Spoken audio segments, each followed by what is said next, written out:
যেরকম আমি তোমাদেরকে আগেও বলেছিলাম যে নেক্সট ইয়ার মানে 2025-এ মঙ্গলের বছরে রাগারাগি, মাথা গরম, কমিউনিকেশন প্রবলেম, ঝগড়া ঝাঁটি বাড়িতে বাড়িতে কিন্তু লেগেই থাকবে।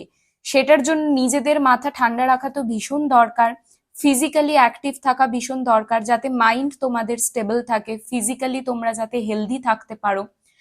তো এবারে এই যাতে তোমাদের ঘরে ঘরে ঝামেলা না হয়, সেটা হাজবেন্ড ওয়াইফ হোক, পার্টনার্স হোক, গার্লফ্রেন্ড বয়ফ্রেন্ড হোক, বা বাড়িতে যে কোনো সম্পর্কে যাতে তোমাদের শান্তি বজায় থাকে, তার জন্য কিছু রেমেডিস বা টিপস আমি আজকে বলে দিচ্ছি, যেটা রেগুলার ফলো করলে তোমাদের কিন্তু এই প্রবলেমগুলো হবে না।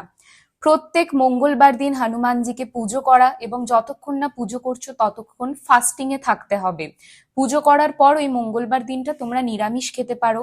একটা করে গোলাপ ফুল অবশ্যই দেবে, এবং যে কোনো মঙ্গলবার থেকে শুরু করে রেগুলার স্নান করে উঠে ওম মঙ্গলায় নমঃ মন্ত্রটা 11 বার করে চ্যান্ট করতে হবে।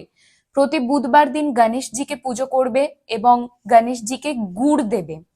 আর প্রতি 3 মাসে যে কোনো একটা মঙ্গলবার লাল রঙের কোনো খাদ্য হোক, ফল হোক, বস্ত্র হোক, যে কোনো একজনকে দান করবে, কোনো গরিবকেও দান করতে পারো। রেগুলার রেমেডিজ এর জন্য পেজ লাইক আর ফলো করতে ভুলবে না।